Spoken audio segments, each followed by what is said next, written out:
Live. What's up, everybody? What is up? How you doing tonight, Rambo?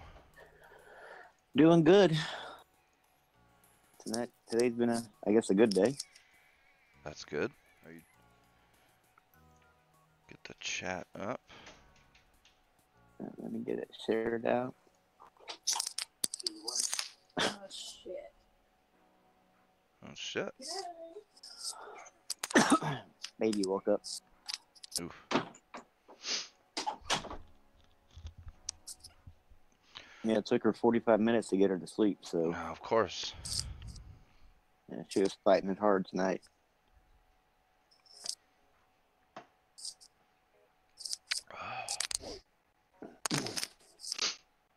Guys, before you start, please check out the sentence ends. Man.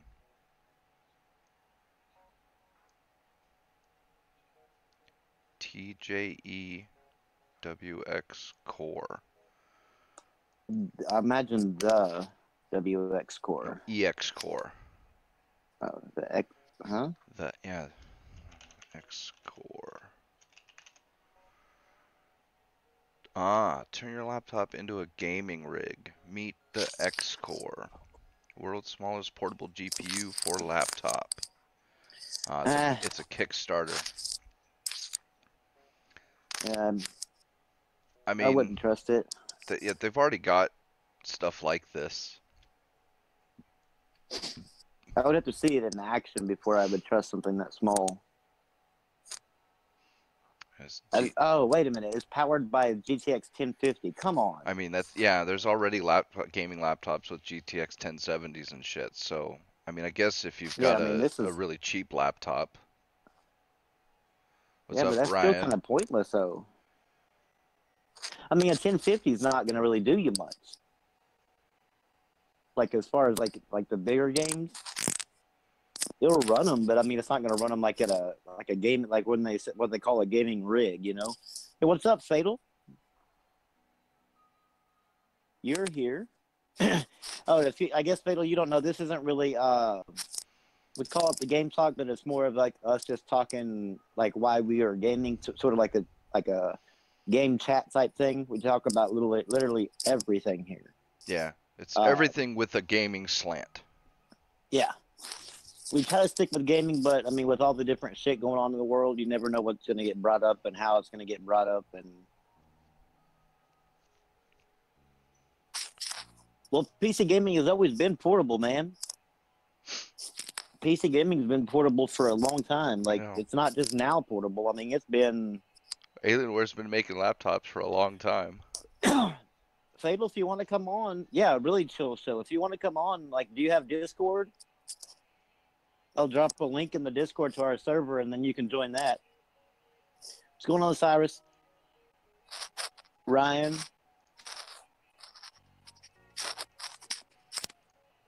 All right, let me drop a link to I already got it. Discord. Okay, put it in the chat and. Yeah, just join one of the voice chats. Yeah, one of the voice chats on the side, and then we'll pull you up.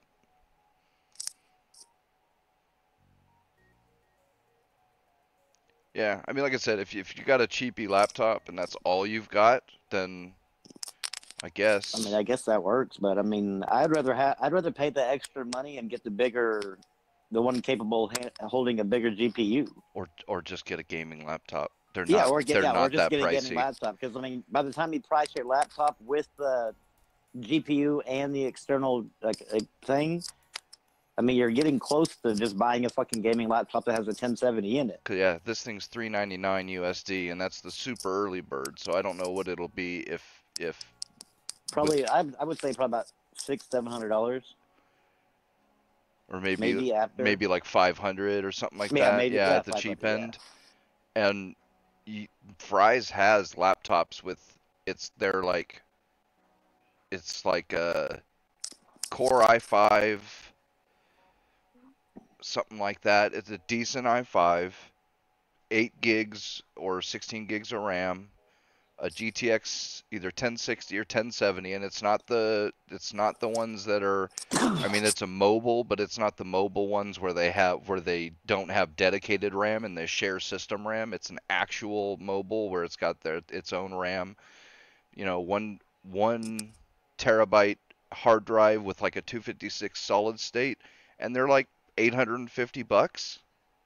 Yeah, so I mean, It's this really seems kind not of that. pointless. Yeah, you know, even if your laptop is like, if you're buying a cheap ass like $200 or $300 laptop, and then the $400 or $500 extra for this thing, that's not going to perform nearly as well as just getting an $800 gaming laptop.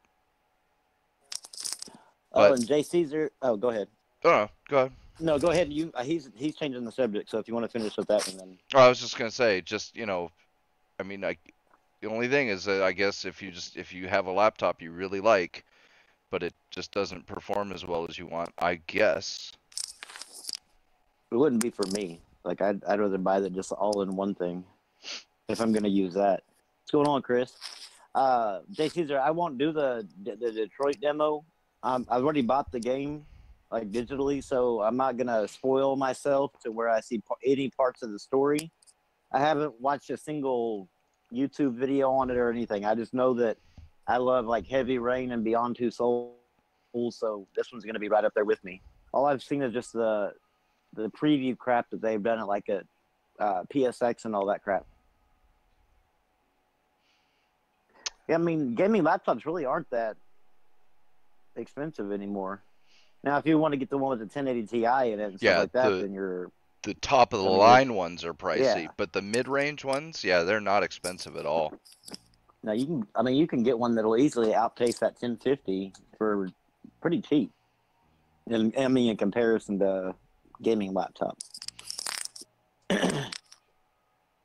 Yeah, that whole the whole Alienware notebook thing, that kind of died off. Yeah, Man. Alienware died off, man. I'm glad too. I remember when they were all the rage, man. Everybody wanted Yeah, one. everybody was spending like triple the amount of money they needed to on a fucking computer. Dude, they were like 3Gs. Well, no, and you got shitty fucking GPUs in it. God. Like it made no sense. Like you didn't even get the top of the line GPU, and you're paying $3,000, and you're not even getting anything but a fucking tower. It just makes no fucking sense how much they were making off of that. And Now the other people making them Origin PC, I've been liking their custom PCs. They've been like making for PewDiePie and a few of the other big YouTubers. Of course, it's not one that I can afford because it's like a $10,000 PC. what's up, that gamer? I guess it's not too bad though. Whenever you don't really have to pay for it, all you got to do is basically be famous, and they give you. It's really weird. Have you noticed, like, the richer you are, the less you have to pay for? I know, right? Like, Connections. that makes no fucking sense.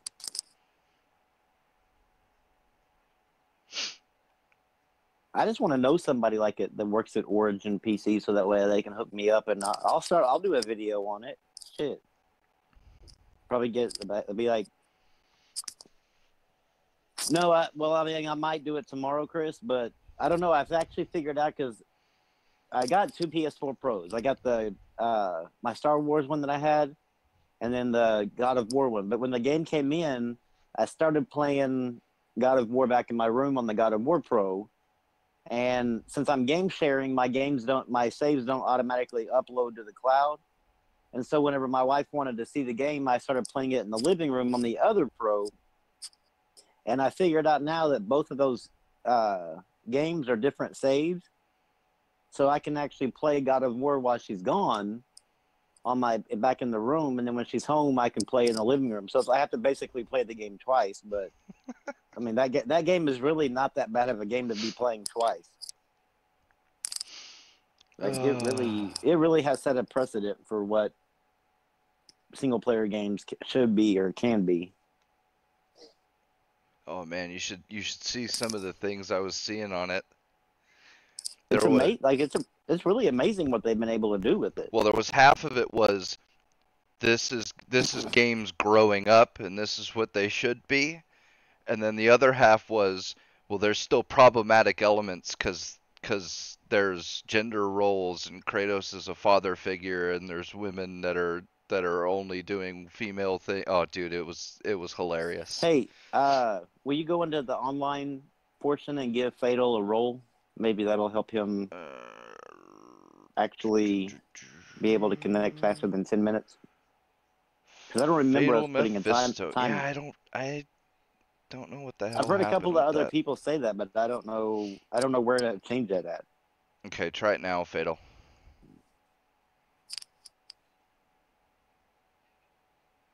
I wish you could just drag people from the front areas. What's good? Good. What's up, man? What's going on, man? Hold on. There we go. That should be better. All right, let me turn you down on my end. Being on mobile. Change some of that on my end too as well. I'm still getting adjusted to this. I don't know. Being on mobile, everybody they put you at on like every time somebody comes in, they automatically put them at like 100%, and it blows my ears out. I hear you on that, dude. I asked a question on Twitter, and because I've seen so many people like bitching about this. Well, I mean, even Xbox guys saying, "Well, Xbox is done. Xbox is done because of this whole El Dorito." Oh yeah. Yeah. And they're like, "Well, if Halo is coming to the PC, then I might as well not even buy. I'm going to quit gaming." And I'm like, "Why? Like, I don't understand how a game like if you have no interest in PC at all, how a game being placed on the PC platform affects your gaming at all." Like if those most of those PC players that have not bought an Xbox One or a PS4 by now aren't going to buy one no matter what. The only thing that would do Certainly is not actually for Halo. right. The only thing No, that not would for do is Halo, actually no. just increase sales. So I don't. Yeah. I mean, I don't understand. Like I asked the question. I was like, if PlayStation made a storefront and put all their games day and date on that storefront on PC, would that really affect how you feel about your PlayStation 4? And somebody who said, well, yeah, it would, PlayStation would lose sales and they would go out of business. I'm like, no, they wouldn't. Like, first of all, like, they make money off of software. They don't make money off of consoles. I mean, the only reason for console sales being so great is for fanboy wars. Like, it doesn't really affect us in the least if like, PlayStation sold 80 million or 50 million. Like, it would just be okay. But if they sold 50 million consoles right now, and the other 30 million that they sold were like PC players, that wouldn't be there. Those PC players would still be buying those exclusives in those games, and you would still be like making just as many sales in the game department, and they would still be making just as much money. Yeah, exactly. Like it doesn't. Go ahead. Oh, I was just gonna say because it's funny because with the recent MPD coming out, it proved one thing that I was telling people beforehand. Because a lot of people were telling me that no one was gonna buy, despite the fact before we knew CFDs was gonna be the way that it was gonna be. Yeah. Everybody told me that no one was gonna buy that game physical or buy it digitally, right? And it's like, because Right. people are just gonna play it on Game Pass. They're not gonna drop $60 on that game. Blah blah blah blah. Look what happened. Yeah, exactly. Oh, I know it. I mean, it won't ever be again in the top sellers after people have bought the $60 game. No, yeah. And realized it was shit. But now, see, the thing I worry about that though is a lot of people ran out and bought Sea of Thieves. I can guarantee there's a lot of people that they might not voice it, but they're very unhappy with that game. So is that going to affect State of Decay 2? Are they going to trust that State of Decay 2 is worth the $30 and go out and buy it? Or are they really going to try it on Game Pass this time to make sure Microsoft ain't going to do the same thing to get them again? I think people are actually going to go into State of Decay knowing exactly what they're going to be getting from the $30 I hope so, investment. because that looks Especially like after the first game. looks like a pretty solid $30 investment. Yeah, and plus, I mean, to be fair, I mean, Sea of Thieves is a brand new IP. Plus, it's an online-only game, right? So there's a big risk there with a lot of people. However, with State of Decay, we're coming off the back end of it being a sequel. And it's not always online. You don't have to play it online if you so choose to not to play it online. So less of a service-based risk going on there, unlike Sea of Thieves. So I think State of Decay will definitely do fine. Yeah, I'm buying it. I don't think it'll be as popular as like a lot of some of these fanboys are letting on that it's going to be like on the top Nah, of it the won't top be. seller. I'm like, nobody cared about State of Decay 1. Like, Right? I don't Yeah. think adding co-op is going to make everybody run out and buy it. I think it has its market, but I don't think it has a market like say what God of War does. Oh yeah, Ryan, definitely. If EA made God of War, Kratos would definitely have been paid DLC, or Atreus would have been paid DLC. Hell, Kratos might have been paid DLC. Oh yeah, most definitely. You'd have been playing as some other guy until you paid $29.99 for Kratos.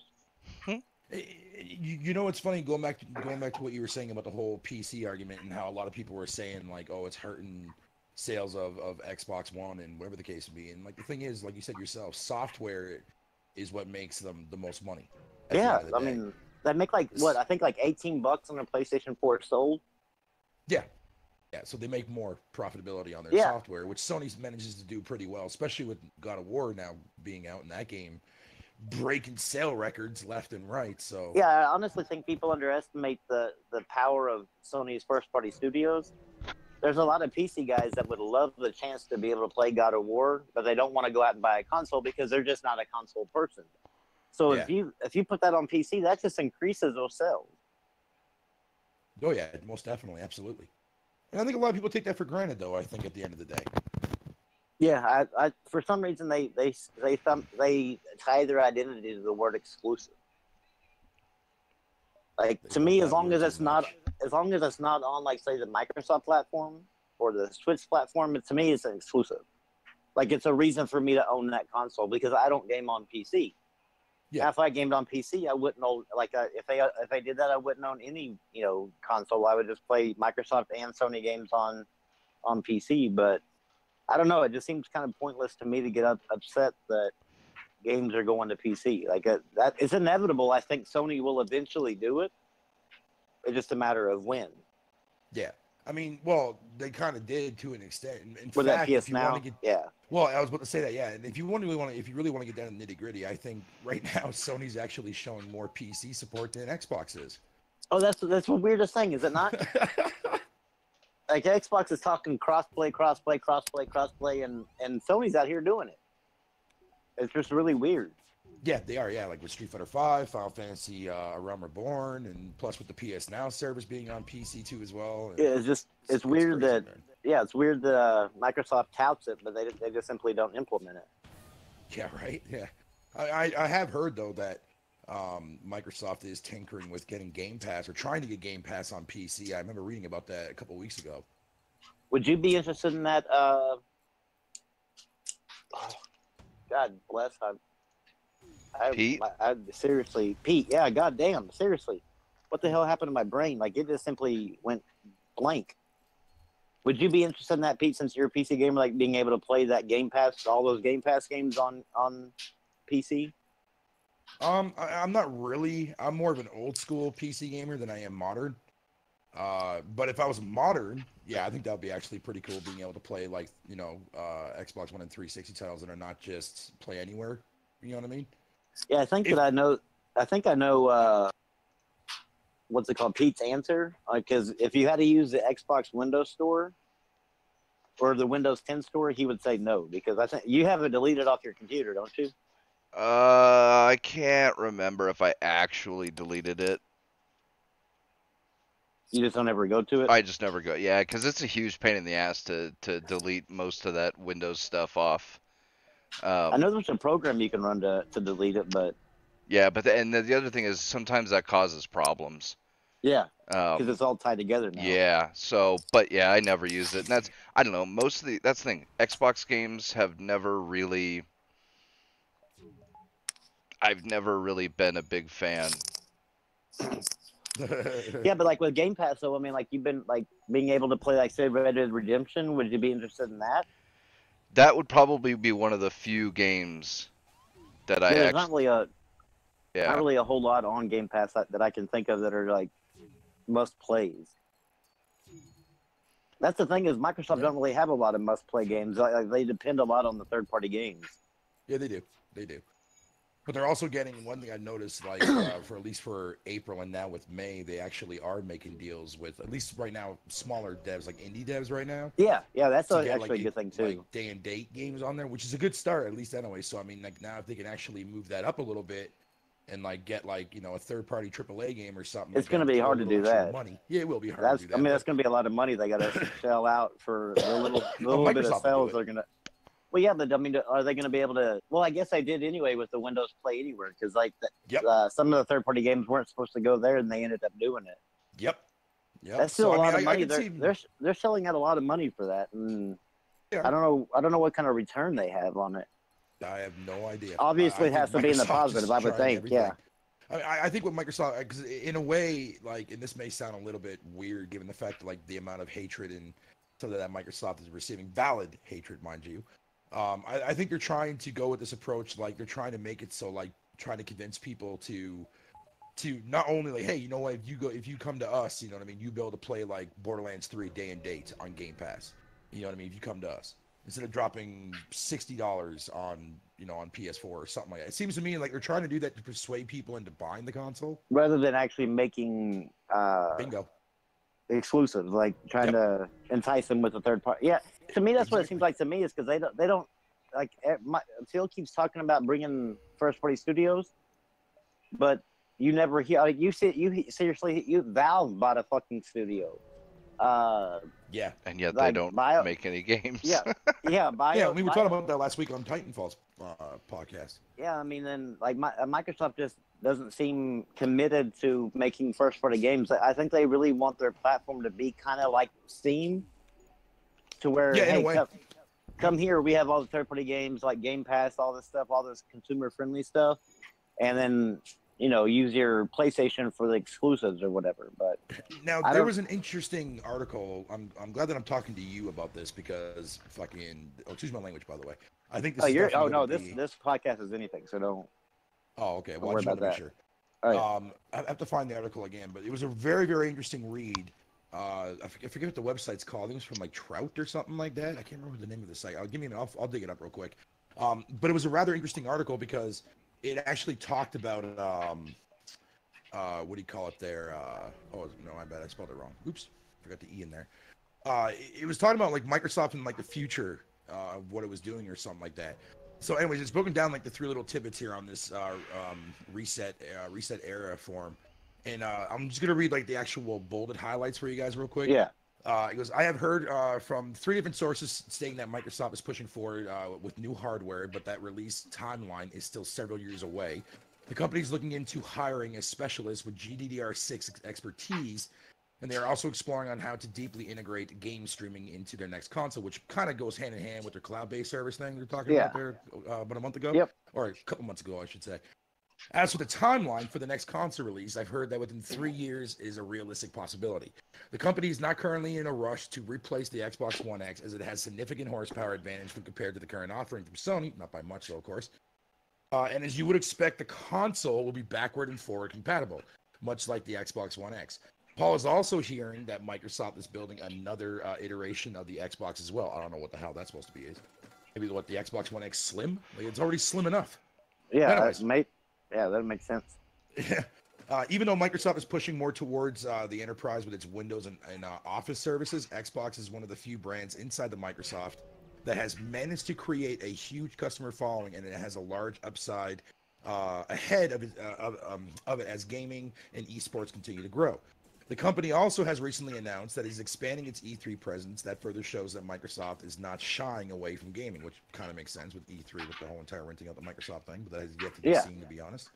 Yeah, Now, it the last remains part to be here- seen what they're going to show, but Yeah, now the last part here kind of definitely is where things get a little interesting. It says, well, Nintendo has craved a sizable chunk of the casual market with its Switch. The Xbox only has one primary competitor, Sony. Even though the PlayStation has a lead for this generation, Microsoft is making significant investments in hardware/content to close the gap with Sony and has its financial backing to go all in on gaming to win the next generation race.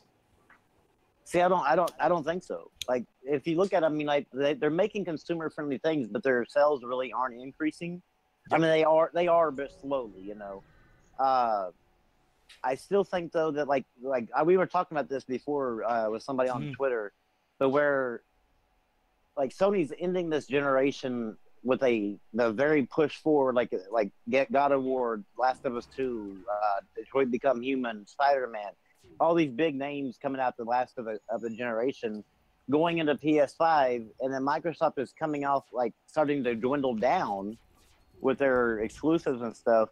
I don't think that they can start to. I think they'll be fighting an uphill battle again.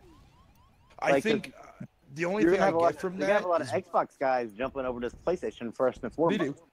They do, but I think what from what I'm getting from this is they want to do another 360 generation where they're the ones that are the most aggressive towards getting timed and full-fledged third-party exclusives. Exactly what they did on the 360, but being a lot more aggressive with it. I still think that even if they do that, they're going to get like maybe like the Tomb Raiders, like the smaller, like there's AAA, but they're not like Tomb Raider is not a notorious huge seller. But I don't think they'll get like Activision or EA. Well, maybe EA because they have a relationship with them, but they won't get the Activision games. But because I like those kind of companies go with a market leader, and unless they can sell a lot of consoles, they're not. I don't think they're gonna have to dump way too much money into those things to make it be profitable for them in the end. I think. But I think they'll be able to get like the Borderlands and stuff like that because I mean those are smaller AAA games. Yeah, they're not like the big budget ones like Destiny and Call of Duty and stuff. Yeah, I think those will still go with PlayStation. And like I said, it's going to be very, very interesting, man. Because I mean, like, I think Microsoft is definitely going to learn from a lot of their mistakes this gen. Because like, I hope so. I hope so too. Yeah, that's the big thing I hope to see. Because I know like when Nintendo has a mishap in any other console generations, usually the follow up is usually always a bigger success with them. Obviously, with the Wii U to the Switch, night and day difference, right? The thing of it is, they could have put out anything to beat the Wii U. I mean, anything did. But I mean, to be fair, I mean, Microsoft sales, like they definitely are hurting quite a bit. But at the same time, like you also got to take into account too as well. Despite the fact that their lack of actual exclusive games, like they don't do well in Japan. Like they haven't done well in Japan, even. Well, then they don't really try in Japan. Well, that's their fault, exactly. Yeah. I mean, the thing was, if you remember. The original Xbox, if I'm not mistaken, that was mainly geared towards a North American audience. I remember at the time when they've always been geared towards more North American audience. Yeah, and which is ironic because the funny thing is, like when you look at the actual NPD numbers when it comes to console hardware sales, week by week, man, Microsoft is just trailing, sometimes beating out Sony. Like for example, the recent numbers recently, they beat out Sony in NPD numbers, man. Not this past NPD. Not this recent one, but I think it was. I'm looking at VG numbers. I think it was I think April 14th. like a month or two ago, they beat him out. Yeah. And to me, I find that laughable because it's just like, dude, you can definitely sell your units in North America. You got to focus on Europe and also get some shit for Japan. But you need to get those Japanese-centric games in Japan for people to want to have interest in your consoles. They tried that last generation, and that didn't really do shit for them. Because they only sold, less than 3 million? Less than 2 million in Japan last year? Or last generation? Oh, it was last generation. I think they were under 1 million, for sure. But it was pretty bad. This generation's even worse. I think they've only sold 1,500. Yep, something like that, or something like that. Yeah, it's embarrassing. Pretty bad, very, very bad. And so even when they did have because I mean to be fair, last generation from the get-go, they did actually have a pretty decent run as far as the Japanese-centric RPGs. You know what I mean? Like Eternal Sonata was there before it went to Sony. They had Chained at Arms. Blue Dragon was there. Lost Odyssey was there. There was a bunch of interesting stuff that was there. And out of nowhere, that was it. Like halfway through the generation, it just stopped. And then Sony started getting all the actual Japanese-centric games. Well, if you look at a few notable exceptions, though. Whenever I was an Xbox ambassador, I'd have to answer questions for we have they had a special website, survey and stuff. Yeah. No, it wasn't a survey. No, it was I was actually answering customer questions. I was their customer service for free, which was really kind of weird. But it was a lot of Japan accounts, and they were actually bitching because Microsoft this generation hasn't localized any games. No, they haven't done. Yeah, so all their games going over there are all in English dub, and they're Japanese people, and Sony is putting the exact same games over there, except they're in Japanese. Yep. And so they're like, well, why would I want to keep spending money with you if you're not even going to care about my damn language? You And ever I wonder don't- though? You ever wonder though, Rambo, right? If like with them going with the whole entire like that cloud-based stuff, right? You ever wonder if that's like them trying to push it into the whole entire Japanese-centric market because of how like if you look at Japan's market, it's mainly like on mobile and handheld devices most of the time. So I'm wondering if that's like at least one of the approaches that You mean gonna Microsoft try to wants grab them like push through that. playing like on tablets and Yeah. stuff? Yeah, because like that's like a maybe. bigger market thing over there for Japan people. So like, But they're gonna Yeah. have to localize games if they're gonna do that. I mean, because No, and I give agree. an Yeah, option. yep, because yep, I mean, I agree. I agree. like just putting the games out over there, they're not gonna give a shit to play Halo or anything like that if they can't play them in Japanese. I saw a picture. One of the devs at Capcom tweeted out. He was sitting there. He said something about it's so hard to work on games, and he's sitting there playing freaking God of War Mm-hmm. in English too. I was like, Yeah, holy crap, that's crazy. My Sony's got so much of a leg up on like the other, it's definitely Xbox because of the fact that they've been in the business longer. Yeah, They've made a name for themselves, and they have partnerships with people that are they run pretty so deep that Microsoft's money can't change it. yeah. Money runs deep, man. Yeah, and I don't know. I don't see. I would like to see Microsoft get back to where they competed like the 360, but I just don't see them ever actually doing that again because they have to come out of the gate strong with sales. And right now, I don't know if they can convince people at the start of the next generation to go with them. That's what I mean, man. They're gonna have to make a massive impact, man. But they're gonna have like, I think one way to get them on there, at least for a start, anyways, to build up something for them is like they're gonna have like when they do announce their next gen console, they're gonna have that launch like window and that launch day library like suit up real freaking nice. Oh yeah. They have to have that because if they don't have that, dude, man, nobody ain't gonna fuck with them. Yeah, that gamer. That's another thing. Like Sony is like really deep embedded with a lot of those, like Capcom, Square Enix, and all them. They're like really deep in with them. So it's gonna be kind of hard for Microsoft to ever like sway them. I don't think like Japanese people are very loyal. Yeah, they are. Yeah, And- very loyal. Yeah. Unless Sony fucked up the relationship. I don't see Microsoft's money outweighing the loyalty between them. Good point. Good, very, very, very good point. Yeah. I just like wish- I said, it's gonna be really interesting, man. When next generation. kicks Microsoft off just both. needs to like get off their ass and go actually out and buy a fucking Japanese studio and start allowing them to like Sony Wouldn't that be has. something, right? There's a ton of games on the Japanese store that never make it over here, but they actually have developers over there making games specifically for Japan, and Xbox needs to do that if they ever want to get serious about that because the Japan people will buy the games, but you just have to simply make them, make Japan friendly games. I mean, they don't really give a shit about our Western audience kind of game. And I saw somebody, have you seen the Galgun 2? Pete, I know you might have. Yeah, I've heard of it. I played the Japanese demo a long time ago before the North American version came out. Pete, what about you? Have you Galguns seen too? Galgun? Yeah, or Galgun or whatever, like where you basically are upskirting people. That game is very. I know I've heard of it, but I don't remember anything specific. Nintendo's advertising it because it's coming to the Switch, and people are actually pissed off talking about that game should never be advertised. It's a disgusting game. It's underage girls. I'm like, first of all, how do you know how old these girls are? Yeah, they don't even. I mean, anime always has the girls don't draw them like age specific. They just simply look young or whatever because they're drawing. And second of all, if you don't have no intention of playing it, who cares what's on there? Like I just doesn't, to me, it doesn't make any sense. Like I don't give a shit if you play Galgun or whatever. Like that does not affect me whatsoever. Because they keep on going, well, remember it on that commercial, it showed the PlayStation logo as well. And I'm like, okay, it's Japanese games. Like that's where they that's go, what yeah. it, yeah, I mean, that's what it takes. And like they're what the hell word am I looking for? They're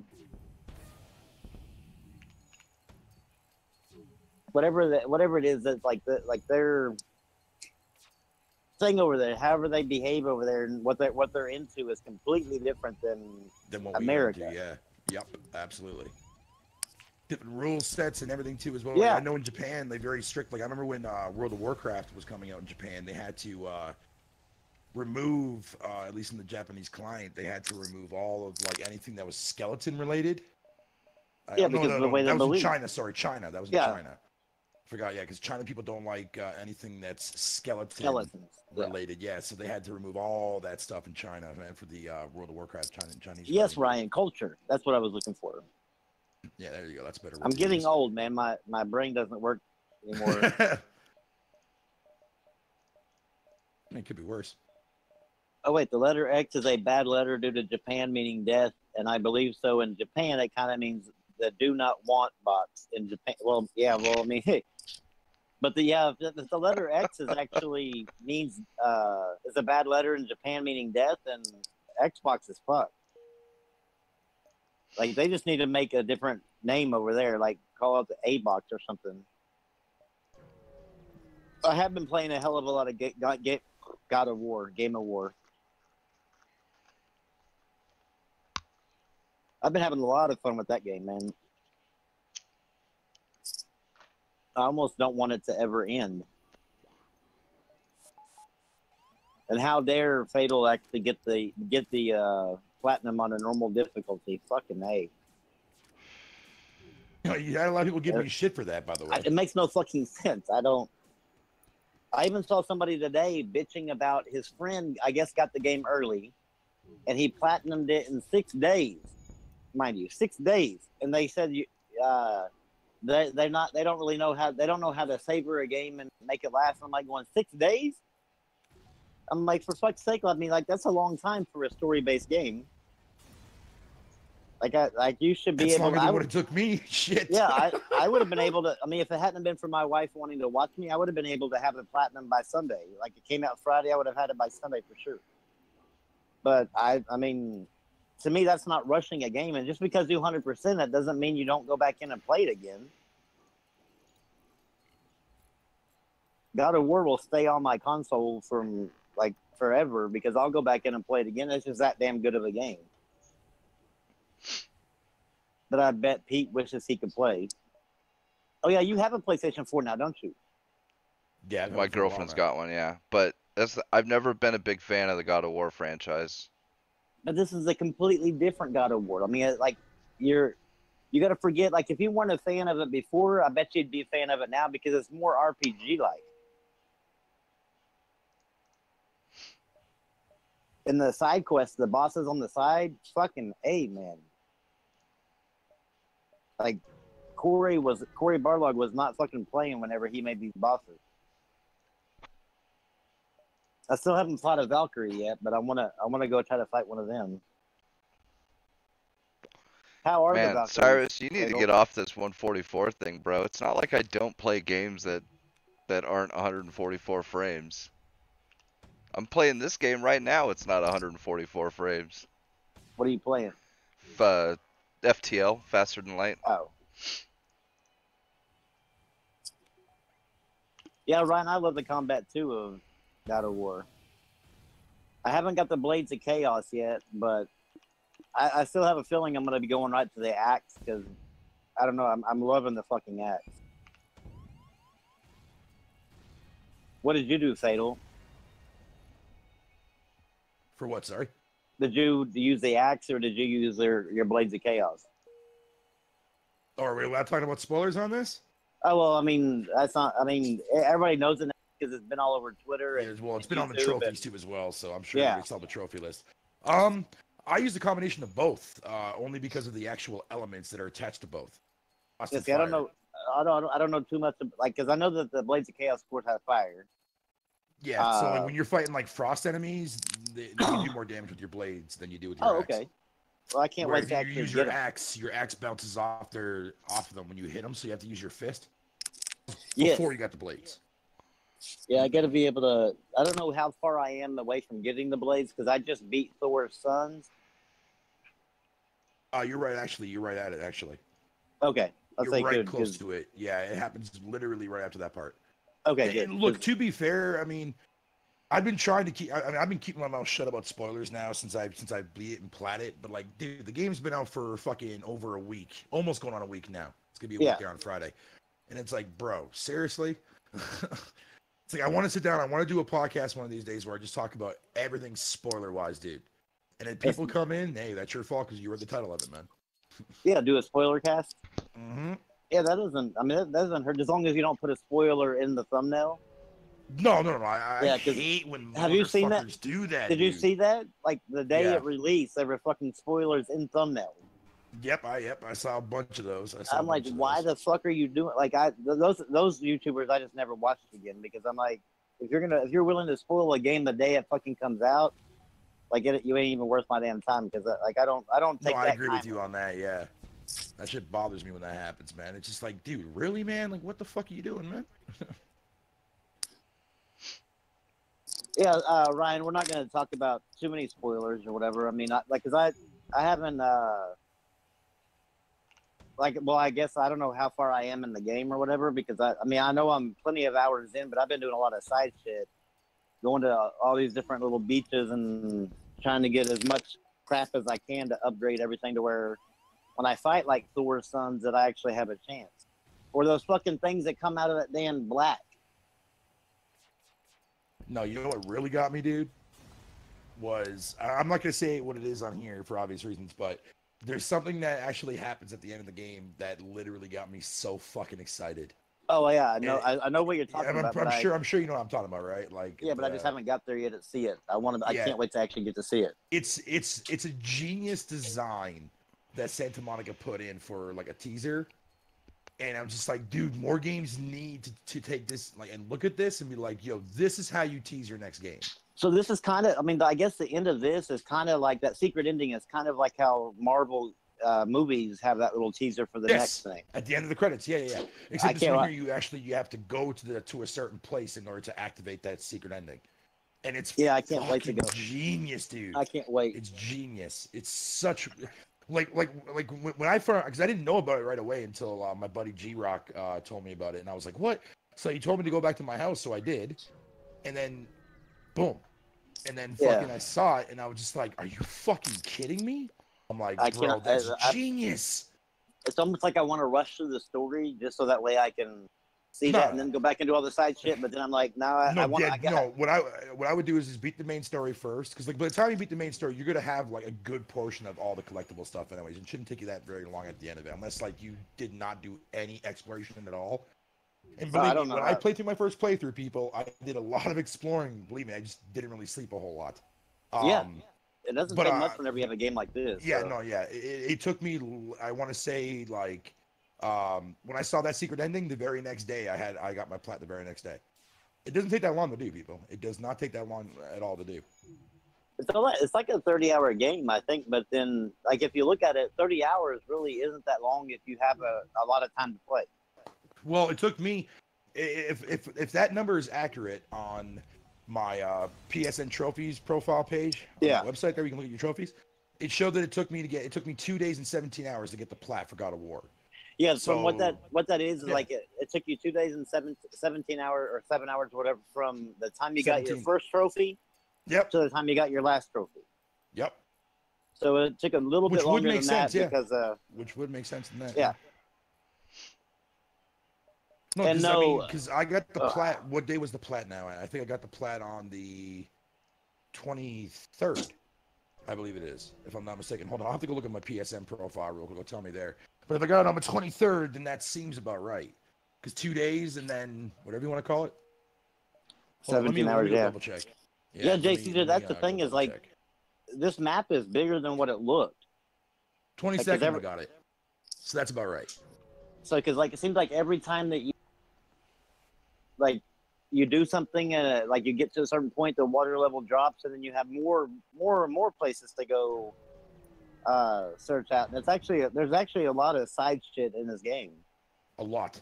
And it actually isn't like side shit that it feels like a chore. It actually is. It feels like it's part of the game. Like it's not like extra shit that just keeps you busy.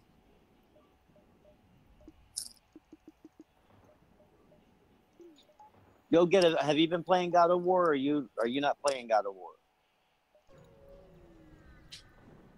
You talking to me or you talking to? Oh, I'm talking to Go Get in the chat. Oh, okay. I'll tell you this right now, though, Rambo, man. Like, normally when it comes to doing a lot of backtracking, I hate games that have you go on a lot of backtracks. Yeah. The thing is, the way God of War is designed, man, like, it doesn't bother me. And, like, you know Oh, what yeah. I mean? Like, it feels like a good kind of back. And I know that sounds really condescending, but like certain games, like, I mean, like with the way it's done in like Bloodborne and in the Souls games, it works extremely well. And it does the exact same feeling here in God of War. And I think it's because the fact that like everything is somewhat linear to an extent when you go to certain areas or Yep. all the areas depending on the game. So it's not that big of a chore.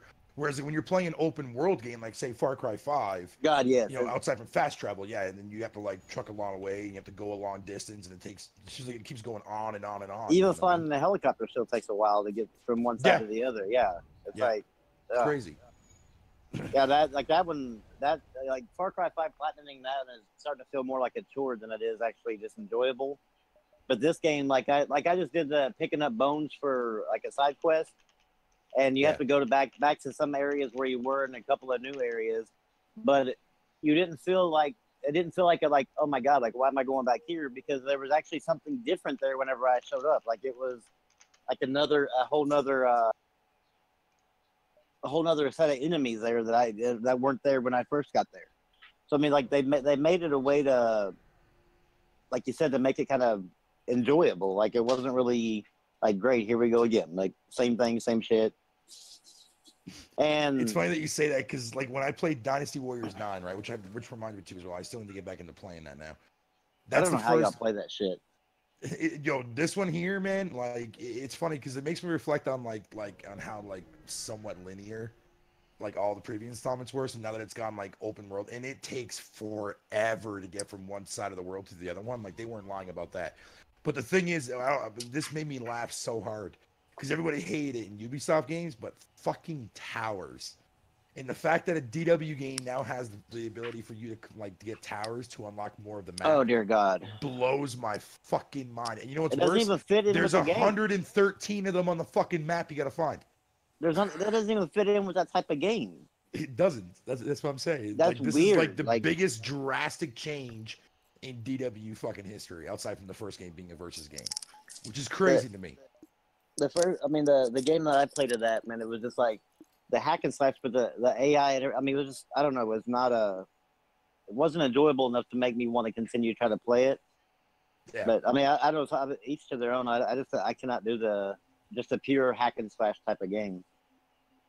Unless God of War has more of a story. I didn't really understand their story that well.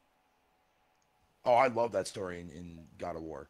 The old God of War, yeah. I'm not going to spoil anything in here, but like I was saying on my own show today, fucking that story to me was like very, very well thought out. Not only from a personal like story between a father and son kind of story, but it just shows like how determined a person like two people from, you know what I mean, that lost somebody in the grieving process that you could hear and like throughout the course of the story, both from the son and also from Kratos himself. Oh yeah, that's really helps believe in that story. It was two completely different grieving processes too. It was their behaviors. Yeah. Yep. They're like yin and yang. You know what I mean? Yeah, like, he was doing a really good job from his own perspective, and yet the kid was being very vocal about it. Mm-hmm. You know what I mean? And it just makes you wonder. It's like, man, it's like when you hear the things that your son says, you only wonder like what Kratos is legitimately thinking in his mind without saying it out loud. Yeah, because I mean, he always does that boy, like get back focused or whatever, and that's what he verbalizes. But you're wondering in his head is like he's thinking, yeah, you're right, you know, because like you can tell it in his voice because he's not like an asshole with it, but he's kind of like just forceful. I think it's almost like he's trying to get the kid to quit talking about it so Kratos can quit thinking about it. Yeah, but he's doing it in a way that only Kratos can do it in. Yeah. Oh you yeah. Know what I mean? That players that can recognize him, like that's something that Kratos would say.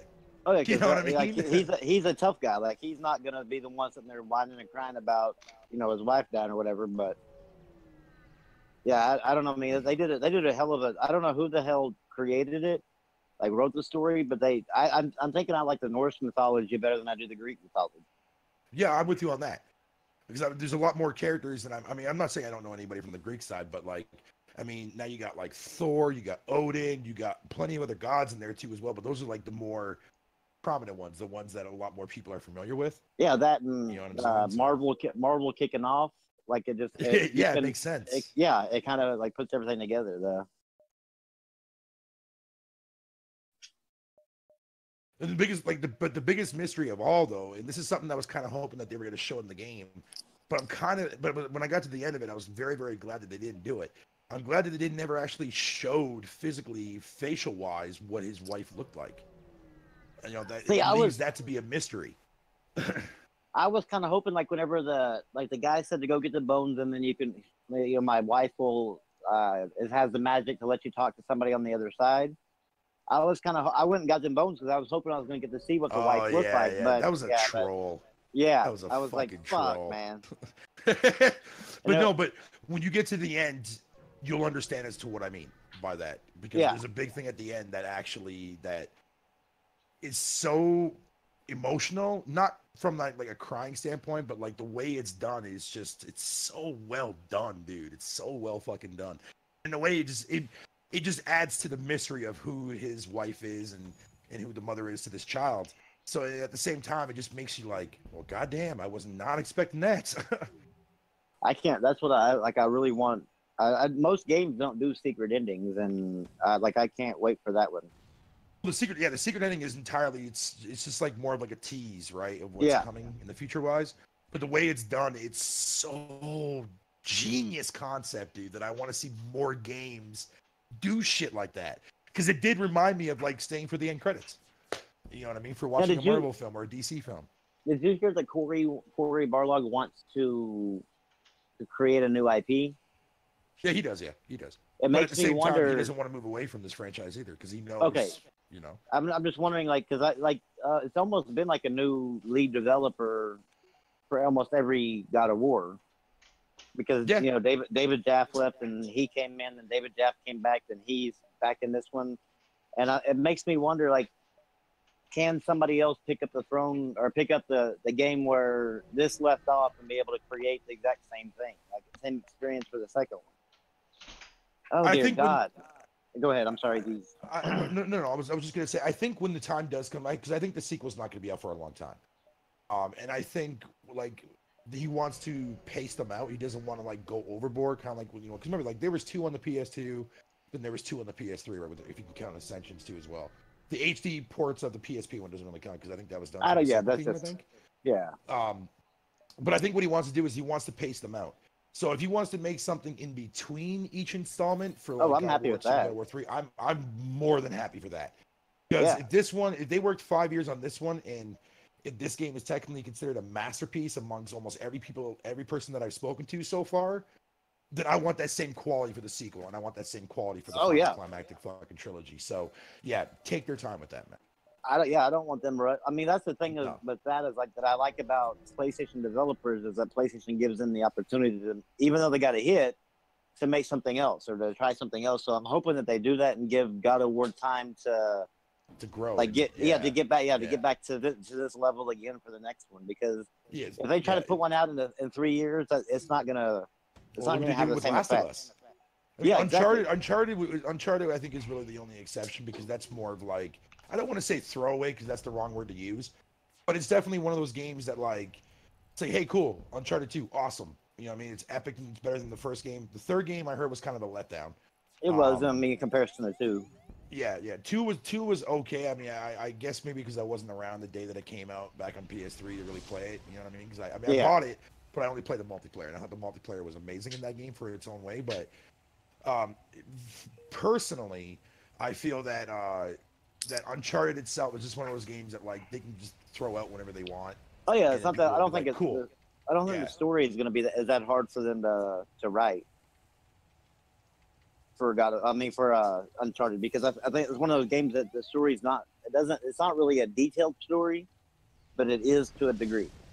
So I think it's a little bit easier for them to write and put a game out than it is, say, like The Last of Us, that has a more meaningful lineage. Like the whole thing is, to me, Last of Us is more well written than Uncharted was.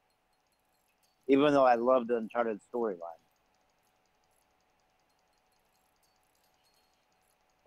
Agreed. And where you look at a game like, say, Last of Us, that's definitely like a game where like you really can't make like sequel after sequel. Like those games, like you need to take your time on that because of like, the impact that the first game had. And I didn't play the first Last of Us until I got the PS4 because that was the bundle that I got, that One Stop got for me for a gift a long time ago. And that game, when I finally got around to playing it, like I was memorized, I was floored. Like that game was just fucking incredible in its own right. And God of War did the exact same thing to me too. Like there wasn't a single moment in that game where I felt bored. I felt like everything was a chore outside from one area, but the way it's designed. But there's actually an easy way to cope around that. That took way less time than I thought it was going to take. But everything about that game, like I don't want to use the word perfect per se because no game is perfect, but it does so many good things and very little wrong things that you come to expect in the story-driven action adventure thriving kind of game. Yeah, especially after playing Uncharted. That's why people and I think that's why so many people love it so much, man. Because like when you look at like another game in a similar category, but done from a third party, it's kind of like knocked down. It's repetitive, you know what I mean? Like they add a lot of fluff and filler shit, right? Yeah. Whereas like when you see a game come out that's God of War, or Last of Us, or Uncharted, there's nothing in that game that's filler. Like everything feels good. There's a nice, consistent flow to it, dude. Oh, it's just amazing. Yeah, you have you feel like you have a reason to be even in the side area. Like it's they've made it to where everything kind of connects. And what's crazy to me is that like Naughty Dog has always been held as like the pinnacle studio for PlayStation.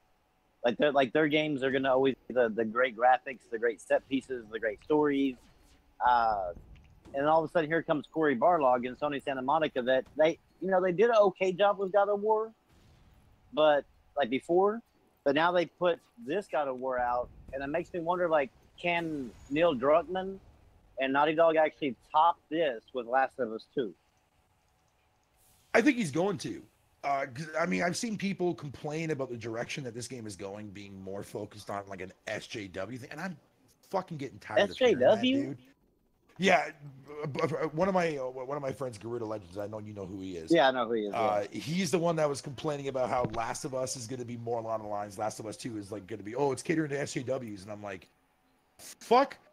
But yet he doesn't realize too as well on how brutal that this game is going to be. Neil Druckmann has said on numerous occasions the last 2 years, considering during the actual PSS conference, that this game is all about like hate and shit, and like you clearly see that in the fucking trailer, dude. I think he's talking about because Neil Druckmann is friends with with Anita Sarkeesian. Yeah, that's why he's got that vibe, dude. And it's like, no, bro. No. I don't look at it as I mean I see him do it, like, especially like with what he did with Uncharted 4 with Naomi, or not Naomi, what's her name? The black lady. Yeah. Where she beat the hell out of Drake. And like that to me was kind of like an SJW moment, like making her a little bit way too powerful, because Drake has been able to beat up like bosses like with magic in him and shit, and here he can't even get a punch in on this woman. But that was just a small moment in the game where it didn't make the game feel like it was an SJW game. And I think that Garuda's thinking that since the girl's the lead, that we're gonna see more of that type of mentality. But I don't worry about his games going the SJW route. No, yeah. There's also another thing too as well, because Ryan, even though he was just taking shots at me, but this is also something I've seen a lot of people like. A lot of people tend to have this notion like, when you're done with the masterpiece game, whether it be like no matter what game it is that they consider to be masterpieces, like, I have a hard time going back to this game, or I have a hard time going back to that game. Yeah. Me personally, that doesn't affect me, because as soon as I finished God of War, I went straight back to fucking Surviving Mars on Xbox. See, when I went when my wife was at work, I went back and I thought, well, while she's at work, I'll try to finish my platinum on Far Cry 5. But damn, like it really felt like a chore doing all this shit. Like it just was not as fun as what it was I was having with it before. Because I was so spoiled. I'm so spoiled to that God of War story that whenever I'm in there, and they're trying to tell their little story like pieces, when you go up to these little icons with the stars, like you just like I just don't even give a shit. Like you're not even making me want to go catch that fucking fish. Like it just feels more like busy work. And I think that I've got to play like instead of going like straight back to Far Cry 5, I got to play a intermediate game, like maybe Destiny, to get me back to where I can play Far Cry 5 and be able to be appreciative of that, because it's not a bad game, but it's just going from such an epic story game to Yeah, it feels like a downgrade, right? Yeah.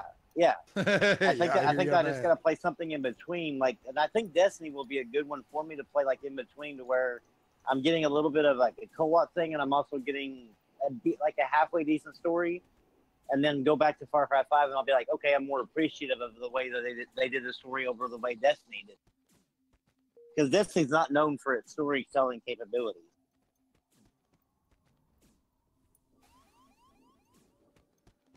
So, Pete, what is this free to live thing? What is this about? Faster than light. Faster than light, yeah. It's I keep saying FTL, I'm thinking free to live. it's I mean, the story, it's you're a ship and you're part of this, I don't know, faction that's trying to escape from some evil thing. I mean, it's really simple, but it's kind of like a roguelike where it's you keep moving through these sectors as the enemy keeps encroaching farther and farther, and you just, as you move, you encounter, random stuff where, and either enemies or sometimes it's people who help you out, or I mean, there's quests, but it's like it's all real simple, but the whole basic thing is you just keep moving and upgrading your ship as you go along, until the final thing where you try and defeat the enemy, like mothership or something. So you don't actually have a character, your character is a ship? Well, I mean, there's little guys in the ship, but yeah, you're not like a single person or anything. It's Okay, so you're mainly just controlling the ship and that's it. Yeah, and there's different subsystems. So if you lose your life support subsystem, then your ship slowly loses oxygen, and if you lose, Now, do you get to do upgrades to your ship? Oh yeah, you can you can upgrade your weapons, you can upgrade your systems, you can add a cloaking system, or there's all sorts of shit you can do. But it's randomly, each playthrough is randomly generated, so you never know, not only just like what you're gonna encounter, but like the stores will have different stuff to buy, so you never, it's not like you're guaranteed that this shop will always have like the cloaking subsystem. It's all fucking random. It's really fun. It's a hard ass fucking game, but it's really fun. Huh. I've never got into any, like, I think Destiny is about the closest to the space games that I've ever got into. But, like, flying ships, I tried that. What's that one that everybody talked about for a while? Oh, I know which one you're talking about. It was on PC, and then it came to PlayStation Dangerous? 4 for... Something Dangerous? Elite Dangerous? Elite Dangerous. Yeah. I tried that one. I just couldn't get into it. Like, it just was weird to me. It wasn't made the best. I can't remember if... I know I played the... I know I played like the beta or something, but I didn't actually buy it because, it just didn't... It wasn't really... It was they concentrated too much on the wrong things. Yeah, the guys that made FTL, they just came out with another game, and this one is like a top-down, turn-based, like mechs and shit. Can't remember the name. I haven't seen too many top-down games anymore. But I guess maybe on PC there's a lot of them, but on consoles they don't really do top-down that much anymore. It's hard to do. Top down, what, dungeon crawlers? Or are you talking about like Twitch shooters? What? Just top down games. Just in general, there's not. I just recently picked up what do you call it there? Titan Quest on consoles, man, because I missed out on the original release when it came out in like 2006. Huh? I never even. At the time, my shitty PC couldn't fucking even run that game. What game are you playing now, though? Surviving Mars on Xbox. I just don't know how y'all get into that game. It's a weird game. I have a weird. You have a very weird fixation on those strategy type kind of games, man. Like, I mean, like after when I got done playing Tropico 5 when it became like free for Plus members, like I think about a year and a half ago, I was obsessed with that game, and I can't wait for the sixth one to drop this year. But it got me into a lot of these strategy games. I mean, not like I've ever played strategy games before, but like I love games that are micromanagement, and I think the reason why I like them so much, man, is because I myself as a gamer have to be ahead of the game. And what I mean by that is like I have to make sure that like nothing goes wrong when I play stuff down. I have to predetermine where I want to put stuff.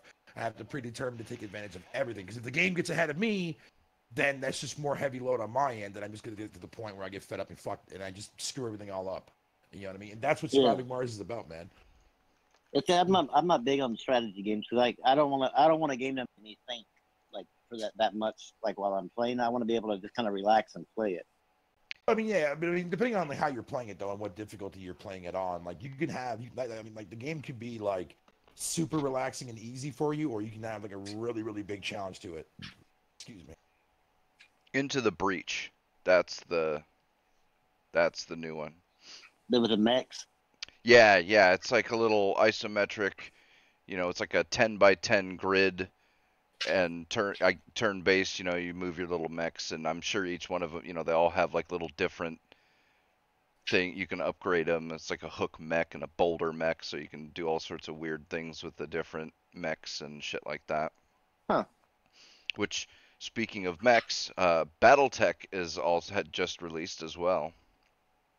I don't know anything about BattleTech. That's it's turn-based or not. I can't remember if it's turn-based. Yeah, it is. It's turn-based mech action game, and it's based on it's the same franchise as MechWarrior. But whereas turn-based actually throws me off of the game. Yeah, I've never been a big fan of turn-based either, and I've always loved the MechWarrior series, but I never got into BattleTech because it was turn-based strategy and not. Although they did do one real-time strategy, but that was a long ass time ago. But this one follows the actual tabletop. Yeah, I mean, like I said, MechWarrior is it's is BattleTech the actual? I have to look that up. If BattleTech is the actual tabletop. I think BattleTech is the actual tabletop. Yeah, BattleTech was the original board game. And so then they made MechWarrior, which was the real time, you're actually in the mech. And then BattleTech was the turn-based that actually followed the board game tabletop rules and all that. So, but yeah, that game just launched yesterday, right? Yep, April 24th. But yeah, I hear some bad things about it. For what I guess you can pick they as your preferred pronoun when you create your pilot. Oh dear God. Yeah. And the head. So they quit with this shit. The head designer and a couple others were on Twitter fucking doubling down on it, and that I could at least overlook that, but then there's a lot of people complaining about really shitty animations, and some other bugs like that. So it looks like they didn't optimize very well. So we'll see how that goes. But yeah, too bad for them. I can't stand when they start putting like games start like trying to fit into the social politics narrative. Like it just leave that shit out of the game. Right. And I've never heard any gamer like going, I can't. I mean, I hear the dumbasses are like, it's a female protagonist, I can't play it. But those people are just idiots. But for the most part, like nobody gives a shit about who the protagonist is or what gender they go by and all that kind of shit. The only thing they care about is the story decent enough to be playing, or the mechanics decent enough to be playing. Like that's the main concern, not if they're going to be called he, she, or they. Yeah. But what are you gonna do, right? Yeah. That's just a game I won't be spending my money on. Yep. I guess Samsung put out says got your hands on the Galaxy S8. Show us the first photo you took. And somebody replied, said it was a dick pic, and they replied back to him with a magnifying glass. I saw that. Yeah. Yeah. I was like, damn, man, they're throwing shade. At least they were cool about it. I mean, they could have Yeah. fucking gone off on him. Oh my god, I can't believe you would say, but Yeah, they be funny responded about it. appropriately. Yep.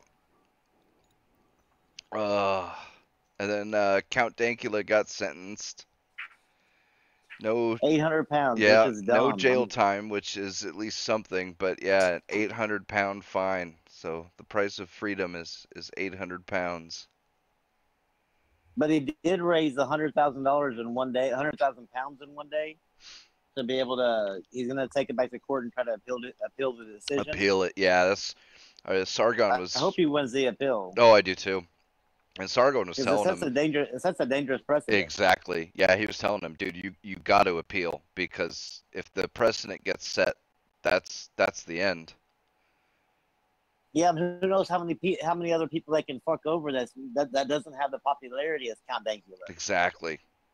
I think that's the reason why he didn't get any jail time is because of the popularity of him. Oh, for sure. Yeah, because they were If it would have gonna. been somebody like me, I'd be in jail right now. They were definitely trying to set an example with him.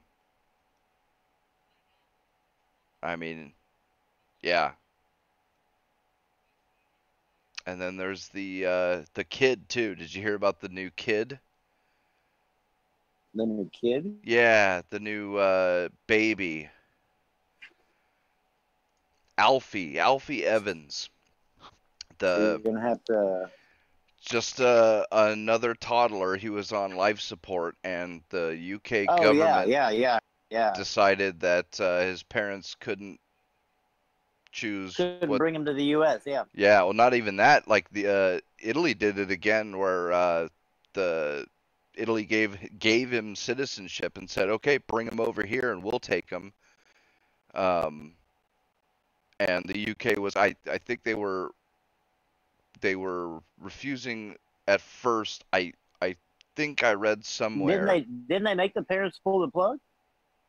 I see. I know there was a court order saying that they had to pull the plug because Yeah. his life wasn't worth saving anymore. But I don't know if there's been any, because I've read a couple different things that have said that they had to pull the plug, but then they reversed their decision and allowed him to take him. So I'll have to look that up and see if anything's. That's kind of sad though. I mean, everybody wants to talk about like the government healthcare, and Fatal, you're in Canada. You have that government healthcare, right? Yes, free healthcare shit. Now, Yeah. can they do the same thing up there, like where the government can tell people if they're fit to live or not? Like basically, like where they can tell the parents or whatever to pull the plug on somebody. Yeah. We do have that because we had to do that with my my grandmother because she said that she didn't want to be on life support at all. Period. So it was a family decision. Oh, okay. Well, see, like in the UK though, like this kid has a chance to had a chance by a doctor to get moved over here to survive, but the UK government said no. Like we're stepping in and we're taking over your son's care, and we're pulling the plug on your son because we don't deem him worthy of saving. The fuck? Yeah, that's the government health care over there. Like that's the second baby that has happened. Yeah, we don't do that over here, as far as my knowledge goes. I have yet to hear a story coming from Canada that like that, but the UK, Yeah. I mean, everybody talks about how great the healthcare is, and I'm like, no, man. Like, sorry, if there's a chance that somebody can survive, you don't just pull the plug on them, unless it's like a family decision. Like, That's how we do it over here in Canada. Yeah. Yeah, the government stepping in and saying nope, sorry. That's the reason why I'm kind of glad we never passed full Obamacare here, because we would have had a death panel like that. Oh yeah, Like, definitely. Well, I mean, And, it's inevitable because as soon as the government's involved in healthcare, now it's the government's business who gets healthcare and who doesn't. Yep. Yeah. Oh. And that's the dangerous part. I mean, there's some good things about the government healthcare, but they never advertise what else could happen, like these bad things like this. And these are very important things because it sounds good to be able to get the free healthcare now, but if you're ever in that situation, like maybe like I was with my son, whenever he got shot on Friday, this past Friday or whatever, what if the government came in and said, well, he's not worth saving? And like that would have been a bad that thing. should have nothing to do with the government whatsoever. That Yeah. should be a family's fucking decision, man. What the fuck? You would think. This is the second time the UK has denied a family to take their baby to the U.S. to save them and kill the baby.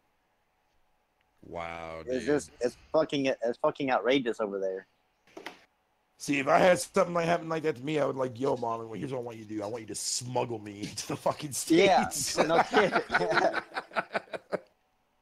Screw that, dude.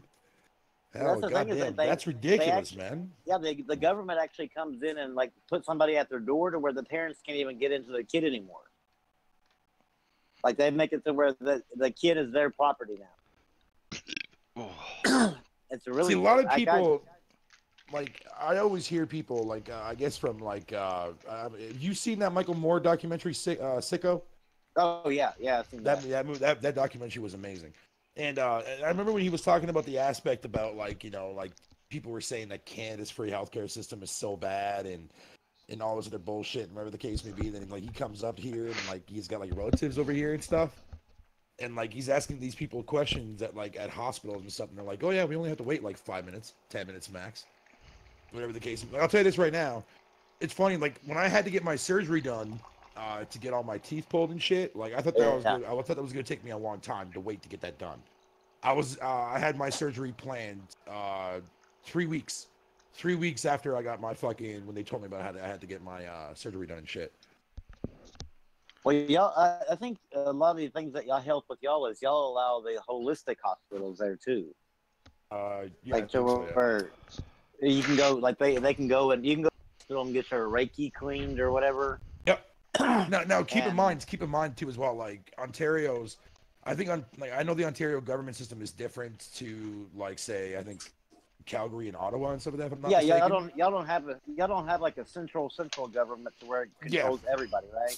Yeah, it's all like in different provinces and shit. Yeah, that also helps too, I think. Like how much is the minimum wage right now in the States? $7.25. $7.25? Yeah. Holy shit. Yeah, that's the reason why when you say that your games cost like the $10 more and like how much money they cost, they're actually the exact same price as ours. Yeah, they are. Right now, our minimum wage right now in Canada, this is for Ontario anyways. General minimum wage is $11.60 per hour, but it's going to be next year in January 1st, 2018. It's going to be up to $14 an hour. See, some of our people like want to have a $15 an hour minimum wage, but you go to some of these places like McDonald's, like where the minimum wage would be.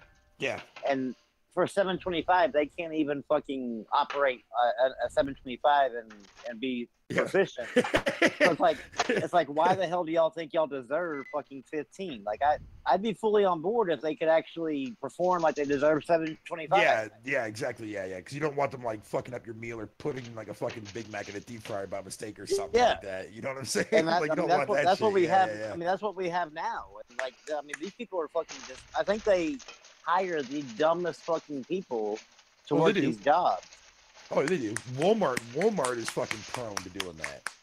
Well, at least I'm not sure what it's like in the States, but I know it must be pretty bad in the States because I always hear stories coming out of the States from about Walmart. But over here in Canada, Walmart's pretty fucking bad too, man. But they mainly hire seniors though. Well, we don't even hire seniors that much anymore. Oh wow. Not over here. We definitely hire seniors a lot. If they want to work and they're at that age bracket of being a senior and stuff, dude, they'll work. They don't give a fuck. They don't care. They've taken the door greeter position out where that's where a lot of seniors were, and then I've seen a lot of seniors there, but I've also seen a bunch like at cash registers and stuff, dude. Yeah, man, we still have a few we still have a few cash register ones, and like I try to stay away from them because the ones that they have like are on their deathbed. Like it takes them probably 30 minutes to get through one basket of groceries, and I'm like, oh dear God, like this is like the slowest fucking line. See, that's why a couple of the grocery stores over here, not the main one that I go to, but like I know like places like Zayre's and the Supermart and shit like that. I know my grocery store is supposed to be getting them installed soon, but like we have like a self cash out or a self checkout fucking thing where like you just go and you scan everything for yourself. Yeah, It's kind of we have a almost lot of that here. yeah, we're starting to get those become more popular over here now and shit like that. Which in a way is Yeah, we okay, actually- but it's taking out jobs from certain people though. Oh, that's Yeah, that's we minimum act- wage for you. It's cheaper to Exactly. put those things in. We they remodeled one of our Walmarts here, and before they had like 30 some odd registers and a few self checks, and now they actually have like maybe 10 registers and everything else is self check. Like they narrowed, like they barely have any cashiers now because they can basically hire one person to handle 6 self checks, and then instead of having like 6 cashiers for each thing. So, and that's the price of minimum wage going up, is that more of these jobs are going to start being automated where they can be automated. Yeah, I mean McDonald's and all them, they're already playing around Oh, with yeah. the self-order. computer. Yep. Yeah, I mean, all over at McDonald's on my side, or in my state here, or at least in the major city, you don't even have to go to the cashier anymore. Like you can just Yeah, simply they walk already over got to a them over at board. my local McDonald's. That's how I ordered my last meal. I Yeah, walked into this little McDonald's. machine, punched in my Yep. order, and that was it. And then all of a sudden, they just called my number. I mean, they're gonna fuck it Yeah, up anyway. McDonald's- Might as well be a machine fucking it up. Right? McDonald's is phasing out basically the cashiers because of minimum wage increasing. Like that, they'll have to pay less people, but those people will get paid a pretty decent wage for doing what they do. Exactly. Yeah, the people that get in. Yeah, so they're loosening up the jobs by putting a lot of these computer advanced technology things, but they're going to be paying those people that do work there more than minimum wage price, which is which is okay, but at the same time, it's going to fuck over a lot of people in the long run, man. Because the more companies that do that shit, the less jobs there's going to be for people out Oh there. yeah, and it's going to start like the only jobs that are going to be available are ones that require either a lot of experience or a college degree, and that's going to be not a lot of people being able to do that. And we're still a long way to go before like that really does become but a I huge mean, impact. it's but it's you can slowly just see- starting now, though. Yeah, you can just see it. now, You can just see it happening. Yeah. Yeah, oh yeah, absolutely, absolutely. Especially I mean, when they did that my Walmart here, where they made about 80% of their cash registers self checks. You were like, okay, well, yeah, they're definitely serious about phasing out jobs as much as they can. Yeah, and I think that was always their intent, though, man. Like when they saw like the way technology was rapidly evolving, and the more money that people demanded for minimum wage wise, you know what I mean? So I think that's why a lot of jobs are starting to do that. But I'm glad that it's gonna by the time that actually fully takes effect, I'll be long gone dead anyway, so it doesn't matter. Yeah, me, I can't work anyway, so I mean, I'm like, yeah. I mean, it doesn't affect me, but it affects my kids. My son actually was applying a lot of places, and it took him forever to actually get hired somewhere because they just simply weren't. They just weren't. People weren't hiring, and then what places that he went, they've automated a lot of things to where they didn't need people anymore. You ever think though? Speaking of that, this is kind of related to that in a way. One thing I noticed because when I was up at GameStop, EB Games, because that's what it is over here, but it's still technically GameStop. They just call it EB Games in Canada. I was over there. What was it there? Back on Tuesday. Fucking the week of God of War dropping. Because I went up there to pick up a new headset and whatever the case may be. When I was up there, I noticed that starting to see a lot more of those digital cards coming into play now, like not just for DLC, but like full-fledged games, like indie titles and even like AAA games, whatever the case may be. So I sat there to myself, I'm like, wait a minute, if they're selling these, so clearly every time when they do sell them, obviously GameStop retail-wise gets a profit off of that, because I'm sure I think Best Buy does it now too as well for certain things. Yeah. And Walmart I think just started doing it recently. I don't know. I've been to Walmart in fucking forever. Well, they definitely got them. They got Steam cards and shit like that. Oh yeah, Walmart. Oh well, yeah. No, but I'm talking about like actual like PS4 games, but like you're just like a card that you go and they scan it and you scratch it off and you redeem it. Most Walmarts have taken two of their glass sections out and turned it into those digital cards. Ah, okay. So yes, see, I think fucking like, when we get to the point where digital gaming becomes like a mainstream thing, and that's really going to start to pump up and really take over the physical media thing, like I think when that time does come around, GameStop is still going to be around. It's like all they got to do is just sell those fucking cards. They may not get as much of a profit as they will from say physical wise, but at least they'll still be able to stay in business. Yeah, I think that's the reason why you start to see more of the toys and shit inside GameStop. Yep. Because they're starting to diversify their store. Yeah, they're prepping for it. That's exactly what they're doing. They're prepping for it because they know. Oh, yeah, they can see this shit coming from a mile a fucking way. It's And happening. look, I know console gamers don't want to ever see that, and I understand it. I get that. Now, look, the only reason why I went digital, man, because I had a very, very bad habit of going out, buying shit games brand new, and then trading them in a day or two later and pissing off a lot of my friends. So that's the main reason why I went digital. But the thing of it is, it's just more convenient for me, because you know what I mean. However, I mean, at least it saves me tax, and especially over here in Canada, man. Trust me, that extra $10 on top of an $8 investment goes a long way. Your Believe me, it your does. taxes over there are fucking outrageous. Yeah, our prices are outrageous too.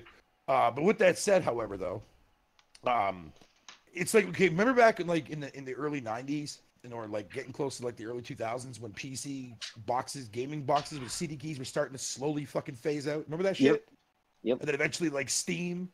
Well, people need to remember too as well. When Valve came out with Steam, there was nothing on there except for Valve games. That was all that was there. It had that green, ugly ass fucking background and shit. Do you remember that crap? So I when never Steam never finally- messed with Steam back in those days. Yeah, well, before Steam became Steam what it is today, it was just Valve crap. That's all it was. It was just Valve related stuff like that for like Counter-Strike, and that was it. It started off very, very small. Then it broke out into more, third parties, and it became what it is today. And eventually, PC gaming died out on its own. You know what I mean? Because like you got rid of all like I don't want to say the DRM stuff because that was still there, like Secure ROM. Remember that fucking bullshit back in the day? Remember that, right? Oh, That yeah. shit was terrible. But anyways, PC gamers, I remember a lot of my friends at the time that when they were just getting into the PC fucking side of the world, whatever you want to call it, they were pissed. They were getting really, really mad. They went out to try to buy a copy of Half-Life 2. Around the time when Half-Life 2, I think, is when Steam first got released, I think, if I'm not mistaken. Yeah. And I remember like they had it available, you could buy it digitally and whatever the case may be. Now, mind you, there wasn't like big hard drives out at the time. I think the highest one was like, I think 500 gigs just came out for a hard drive size. If I'm not mistaken, or 250 or something like that. So they were expensive as shit. So I remember when a lot of my PC buddies would sit there and like they would get mad because like, oh, I don't want to buy this I'm not buying this digitally. I want to buy it physically. And then when they go out to buy it physically, not many retail stores would have it. Like Microplay wouldn't sell it, and fucking whatever the case may be. One store, I think, but it was rare. It was rare when you would go into an actual retail store like Microplay, at least over here in Canada, or EB Games at the time before it was known as GameStop. And you might get lucky to find that game sitting in the actual PC case box sitting there. Now, the worst thing is that if you bought that game used, you're fucked because that CD key would not work, so you were forced to download a key generator. In the middle of trying to find one of that without having 10 million viruses attached to it, dude. Oh, man, people don't know, man. It's crazy. Yeah, I think you'll see GameStop do like the more of the toys and then the selling the cards. I don't know if they actually make how much money if they make any off of the cards really, but I know that when my wife worked at Walmart, she was like the head over the back part of the store, like where electronics and shit is at. Their goal and their push was to actually phase out every physical game and turn it all into digital codes and cards because it would cut down on theft. And so, yeah, that's true. Well, that plus inventory. I think very true. Yeah, and inventory they don't even have to count them. Yeah, absolutely. And so I'm thinking you're going to start seeing because what you said, I'm noticing more and more of these smaller games that you would never ever think about seeing a card for. You're seeing them now. Yeah, you're seeing them now, Yeah, I'm thinking that more and more like people are going to start, companies are going to start going to that if they're going to carry games because of the fact that they don't even have to worry about locking them up or anything. They can just simply keep them there. And I think that's whenever you'll start seeing digital really take over is whenever you start seeing like Walmart and stuff switch over fully to that. Absolutely, yeah, which makes sense because I mean, like, even you can walk out of a store with like 50 fucking cards for like DLC, but none of them will work because they won't get activated until you scan the fuckers. It's like buying a prepaid credit card, right? Yep. So yeah. And I mean, it makes sense I can on see their that part. happening though. Oh yeah. And I used to have a huge fucking physical collection with the PS4. Actually, for the first 2 years, I had every Xbox One game released of the console, and then my PlayStation 4 for the first 4 years, I had every game released worldwide. Nice. I would import it, and then I sold them all and went digital. And now I love the fact that I'm digital. Like I can simply go from one game to the next, to the next, to the next, and never have to worry about looking through my stack of like 600 games and trying to find that one game. Like it's always so nice just to be able to do what I want to do. Now, don't get me wrong. I understand why people want physical. You know what I mean? Because Oh, they yeah, want to have something. definitely. That's the whole reason why they call it physical, right? They want something that they can pick up and touch and say, "Yo, I got this game," right? But me, at the end of the day, it's like, here's the thing: like when you buy that game, you're not playing the box. You're putting the game in your fucking thing. The game is already like pretty much basically almost like if you buy it digital anyways. It's installing the game to your fucking hard drive. Yeah. You know what I mean? It's all doing. It's just taking the game from your disc and installing it into the actual fucking system. That's all it does. So I don't Yep. like when I popped in Destiny, it installs the game, but on top of that too as well, it downloads the rest of the game in the background for me. Oh yeah. Which is fucking ridiculous.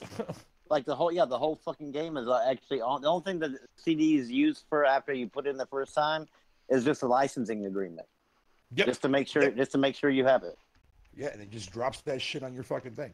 And as soon as you take it out, and then it removes that license after you take it out. Ryan, GameStop is getting into publishing. Like, Yeah, they are. what's Yep. that- Yep. I forgot what that game was that came out not too long ago that Already at Dawn made. Oh Fuck, yeah, what- yeah. That VR game you're talking about? No, it wasn't the VR game. Let me look it up because it was like some weird fucking, like, it didn't make sense. Like what, like Deformers? to them, Deformers, yes. That game was awesome. That game was fucking fun. Yeah, but I mean, dude. going from the previous game to that one was kind of like a weird, Wait, that was published by GameStop? Yeah, that was published by GameStop. What? Hold on. Yep.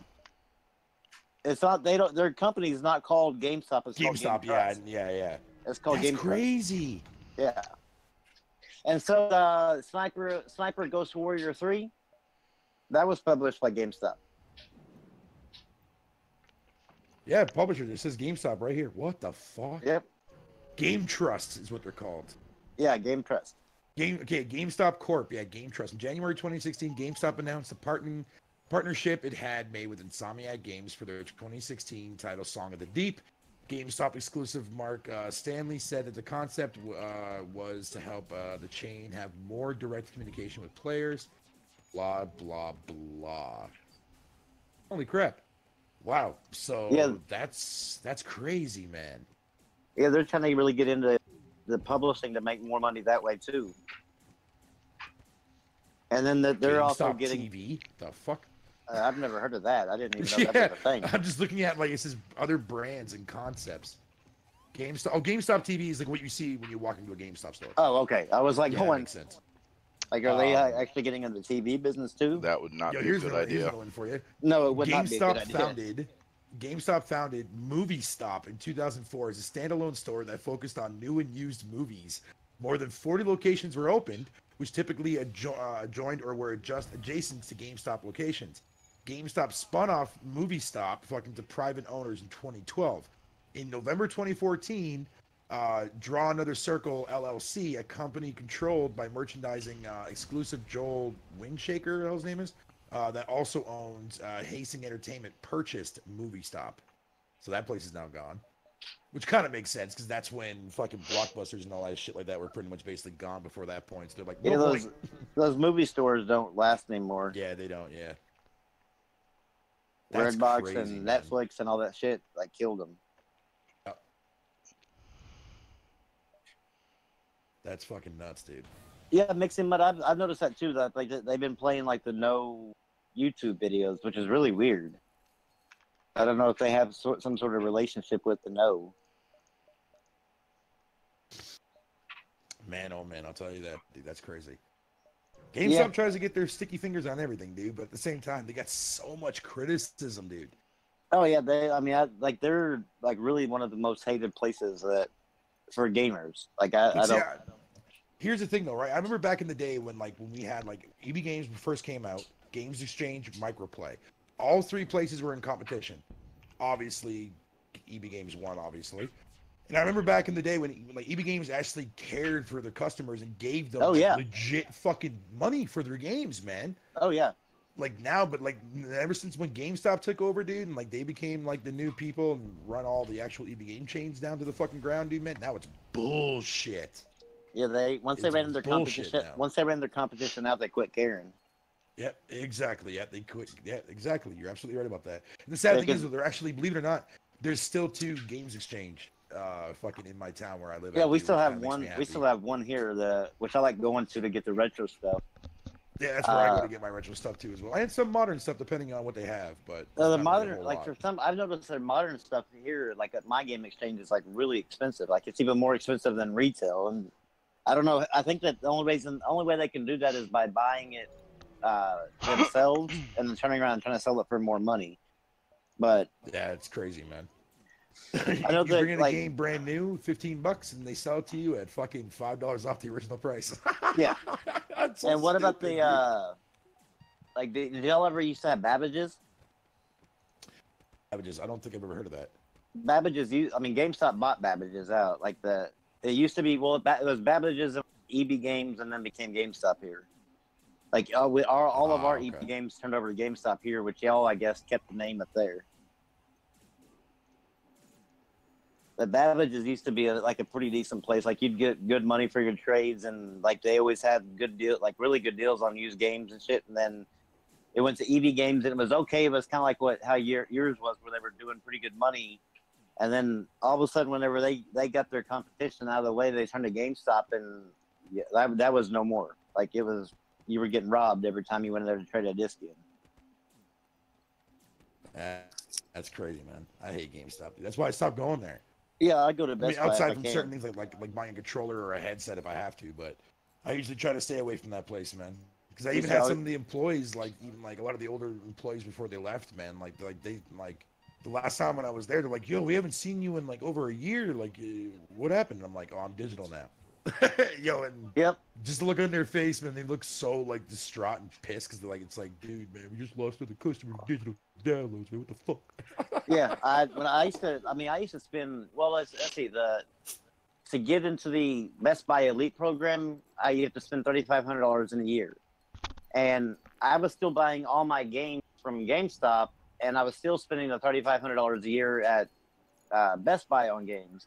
So that tells you how much money I was spending on games. Yeah, and then I switched to digital when I went to trade in on my games, and the guys at GameStop were like, "Are you sure you want to do this? Like, why are you leaving? Like, we'll do whatever." And I'm like, "No, man, I want digital. Like, just trade them in, let me have the money, and let's go." And I ended up getting like $10,000 for all of my games. Like, it was like I was able to buy like my computer and everything else for everything. It was fucking awesome. But they hated it. It was like their face was like, "Well, shit, this was like a guaranteed customer. Now all of a sudden he's gone." Yep, digital, man, will do things to people, man. Like I know a lot of people hate it, dude, but like it's so fucking convenient, man. Yeah, and you get the same pre-order bonuses too. Like I mean, if you do the pre-orders digitally, you still get those bonuses that you used to get at GameStop, and you get that PS4 theme that you can't get anywhere else by pre-ordering. So it's like I get a little bit extra by pre-ordering on my PS4 now. So I'm like, shit, there's no point in spending the $60 at GameStop when I can spend $60 here and get a little bit more. Yeah, I think that's why a lot of people, like the people that stay like, "Oh, I don't care about backwards compatibility and stuff like that," dudes, because obviously they don't need it because they already got either A, they own physical, so if they ever go out and buy that console again, and like in the future, whatever, they still have it. And their problem is, they don't have that issue. But like people like myself, it's like, I kind of do want it there in case I want to revisit a certain game that I do own digitally that I can play on my fucking, you know what I mean, on my PS4. At least that's one thing I will say about Xbox. Because I'm glad, like, I remember when I signed in on my old Xbox account when I got this console, all of a sudden, all the games that I had bought digitally, like fucking last generation, dude, all just popped up on my list. And I was able to re-download them and play them again. I was like, well, holy shit. Yeah, that is a good thing. I just don't, when it comes to like playing old games, like I'll only do it like if there's a lull in games that new games that I can play. Yeah. But like so far to this generation, PlayStation, besides the first couple of years, I haven't really, besides going back and getting a few easy platinums on the PlayStation 3, I haven't really played an old game at all. Like they've been pumping out games like crazy, and I'm like, I can't keep up with the new games that are out, let alone thinking about all the old games I still own. No, and that's the same for me too as well. I mean, like, if I really wanted to play fucking like the classic Rare games outside from GoldenEye, I got the Rare. That's why I bought Rare Replay. Yeah, you know what I mean? 'Cause it gives me everything. And I'd rather have, to me, I'd rather have a replay remaster than playing the old game. Like that's just me. I'm weird like that. But I'd rather have like say I can understand from that perspective. Yeah. even if it's a shitty remaster like the God of War 3 one, I'd rather have that than playing the God of War 3 backwards compatible. And the reason why is because like if you are like doing collections wise, like with a physical, is all in the exact same type of case. Like your collection looks complete rather than having a PS3 disc, shoved in with all your PS4 discs. Yeah, I see And what you mean there. Yeah, I get that. That makes perfect sense. Yeah.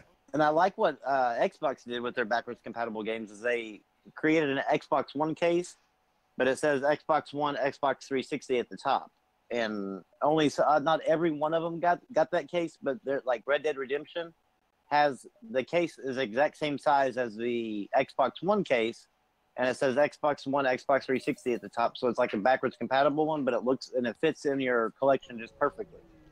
Which that I wouldn't mind if they did it that way, but like I mean, even with the games on Xbox, not every one of them got that treatment. Just the big games. But I still can't believe how expensive some of these old fucking games are. Yep. Did you hear what they did with? Did you hear what they did to Red Dead Redemption after it got that 4K update? Yeah, they increased the price to $30 instead of 20. Yeah. I was like, that was some shady shit. yeah, and everybody's like, "Well, it's a free upgrade." I'm like, "No, it ain't." Like you can tell it ain't a free upgrade because they fucking raised the price. Like, I mean, unless you own the game physically, yeah, that's but where I the free mean, part comes in. But if you have to rebuy it again, dude, that's some bullshit. It's like, why the fuck is Black Ops 2 still fucking $60? That makes no fucking sense at all. Like that, it doesn't. My son, that's like one of his favorite games, and I had a PS3 not so long ago before it broke, and he kept on having problems like buying discs and they wouldn't work or whatever. And so we looked at it digitally, and I'm like, fuck that! I'm not spending $60 on a game that, like, you still have to deal with fucking hackers now because it's so fucking old. Like, fuck all that. Like that, there's no reason why Black Ops 2 is $60. Yeah, No, I mean, I guess sure. there is a reason because people still pay the fucking $60. Well, hell, fucking GTA is still fucking $60. And did you hear what GTA 5 is doing? What's it doing? For what? They are re-releasing GTA 5. Oh, the premium online edition? Yeah, but the thing is, though, yeah, but the thing is, though, is that thing comes with everything the fucking standard one comes with. Like, there's no extra content on the premium online one. It's just in a new box that kind of highlights some of the stuff that you get, but basically you get the same shit for free on the other one.